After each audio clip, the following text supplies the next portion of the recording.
On September 11th, 2001, Air Force One and the President flew above a large swath of the nation to return home from Florida. Senior advisors and the Secret Service denied him a quick, direct return. This is the story of that nearly 9-hour detour, as documented in the primary sources of the day, radar files and communications. We ended Episode 9, the Gopher 06 story, with this slide. Gopher 06 had provided accurate real-time information and turned west for home, just as the decision was made to turn the President away from home. Air Force One departed Sarasota, Florida, at about 9:55. Tracked by the Fort Greene Joint Federal Aviation Administration and Air Force radar site a few miles to the east. 2 quick course corrections lined the plane up for a return to Washington. These were likely routine air traffic communications between the pilot and controllers to align Air Force One for the return north. By 10 o'clock, a final course had been determined. However, Air Force One turned west 10 minutes later. That provides a narrow 10-minute window for highest-level decision-making. Keep that in mind as you read biographies and memoirs of that day. That is the time when everyone had their final say. Here is a short list of key figures who memorialized the decision. The consensus was stay away. President Bush had a different idea. He did not prevail, and Air Force One turned west at 10:10, just west of the villages in central Florida. Concurrently, to the north, accurate information was available up the chain of command to Federal Administration headquarters, but no further. The National Command Authority and the Secret Service panicked and sent Air Force One west unescorted. What the decision-makers did not know or understand was that the northern route was protected. As we learned in Season 1, the Langley fighters established a combat air patrol over the nation's capital. An airborne command post, Venus 77, established a 60-mile north-south racetrack orbit centered on Richmond, Virginia. That all happened just as Air Force One turned at 10:10. Further, Andrews fighters, Bully 1 and 3, were just departing Dare Range, North Carolina, and were available to escort. That lack of awareness was an operational failure. We will return to that in the future. Returning to Air Force One, for the next hour, it flew the length of the Florida Panhandle, crossing the Alabama-Mississippi border just before 11. Concurrently, a presidential support plane took off from Jacksonville Naval Air Station. Midway through that leg, Air Force One passed directly over Tyndall Air Force Base. We will discuss Tyndall in a moment. First, we need to mention the support plane. The support plane started out 400 miles and 3 states behind Air Force One, and never closed the gap, still leaving Air Force One alone and unescorted on the flight to Barksdale. Meanwhile, well to the north, the Northeast Air Defense Sector was planning to escort Air Force One on a return to Washington. That story starts at 9:26, when the mission crew commander, Major Nisipany, learns of the pending mission. Okay, Air Force One is airborne out of Florida heading to Washington. We got those 4 F-15s coming out of Langley. They're guns only. 2 of them will be diverted to escort at the appropriate time. Okay. Okay? So we need a plane out of Air Force One. Is he airborne now? Yeah, he's airborne now, but he's out of Florida. Okay, we've identified him as a Special One? We haven't got them. Southeast does. So they'll have fighters on them? Yeah. Okay. He had 2 concerns. First, he had no fighters left, and was relying on 1st Air Force at Langley to provide additional support. Second, He knew there would be a handoff from Southeast Air Defense Sector, and that required coordination and preparation. As always, he turned to Major Fox, the senior director, for help. Jamie, are you working the Southeast? Langley? I'm kind of working whoever Okay, Air Force One is airborne out of Florida going to Washington. There should be F-15s on them by the time they hit our AOR, but just so you know, once the should be putting fighters on them. Yeah, and we'll have to take over once they hit our AOR. Then, to someone else, he wanted assurance that the Northeast Sector would get an electronic pointout from Southeast Sector. Nasty, did you get the Air Force One info? The Air Force One's airborne from Florida on his way to Washington. So CAD should have fighters on him by the time they hit our AOR. Is Air Force One being told in?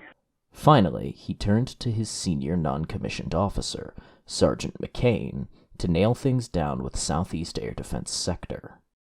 Southeast MCC, Main Williams, copy. Yeah, it's Sergeant McCain, Northeast. Yes. Hey, when you guys get Air Force One airborne and get a good position on him, good check on him, can you make sure you lateral tell that to us as soon as possible? Okay, we'll do it now because he's on his way. I don't care how far south he is. We okay. want to know where he's at. Yeah, okay, we're doing it now. Thanks. Okay, bye. Damn.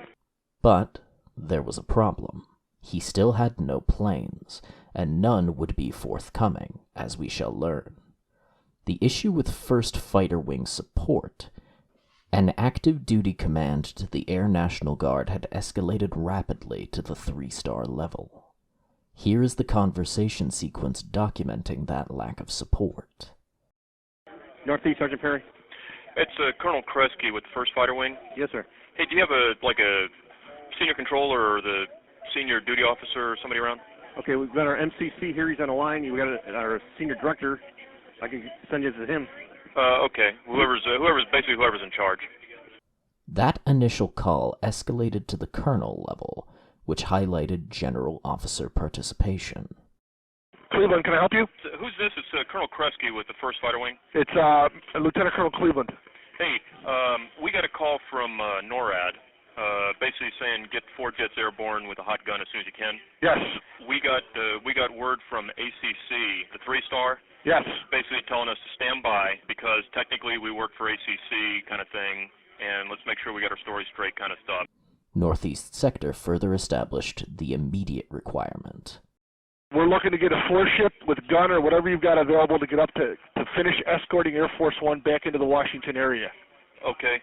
Somebody needs to get a hold of ACC and tell them about this. Okay, I'll talk to my commander. I tried to get a hold of NORAD, Yep. and their lines are all busy. Yeah, I can believe it. I thought maybe you might have it. Circuits are so busy we can't even get DSN access. Great. 1st Air Force concluded by stating the real problem. Tasked by NORAD, but Air Combat Command doesn't work for NORAD. Okay, you understand the issue is we were being tasked by NORAD and ACC saying we don't work for NORAD yet. Well, if you could get them hot-cocked and ready to go, we'd appreciate it. Okay, we're heading that direction. All right, thank you. Bye. Bye. Recall that in Season 1 we discussed the language of chaos. One topic was a problem with linear solutions. The national level attempted multiple linear solutions on September 11th, shown here. We can now add another linear solution that was disruptive. Standard operating procedures. While all that was going on, FAA headquarters made its own observation for the record.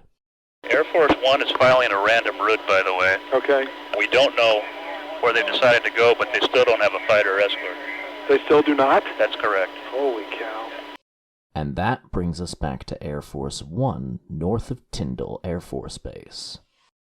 The Commission report established that Tyndall was the location of CONR, the Continental Aerospace Command Region of NORAD. Tyndall was also the location of the Southeast Air Defense Sector. It was the very organization Northeast Sector thought would be providing fighter support. There was none, even though a pair of dedicated, fully loaded air defense fighters were stationed at Tyndall. And that begs the question, why was there no support, even though Air Force One flew directly by just 22 nautical miles to the north? Here is one answer. Southeast Sector decided that it would be better to use Texas Air National Guard alert fighters, Intentional or not, that decision allowed Texas Air National Guard fighters to intercept and escort Air Force One. They took off at 11:02, just after Air Force One crossed the Alabama-Mississippi border. The fighters merged with the Air Force One flight path at 11:28 during the descent into Barksdale Air Force Base. It was a textbook operation. The fighters, Cowrie 4-5 and 4-6, sighted Air Force One at 11:25. They swung east and fell in behind, one fighter to the north and the other to the south. After Air Force One landed, Cowrie 4-5 patrolled to the west. The Air Force 84th Radar Evaluation Squadron did a forensic analysis and created Track 20, which associated additional radar returns with Air Force One. Even so, Air Force radar lost contact 38 nautical miles from touchdown. Things then got very busy at Barksdale, as protection planning took on several dimensions. Shown is the universe of all transponding aircraft in the area, as traced by Lake Charles radar well to the south. Ellington sent a second pair of fighters to assist. Combat air patrols were established to the north and northwest. Everything was set for a 13:30 takeoff, with the Texas Air National Guard escorting. All that remained was a brief stop at Offutt Air Force Base, Nebraska, and then a return home.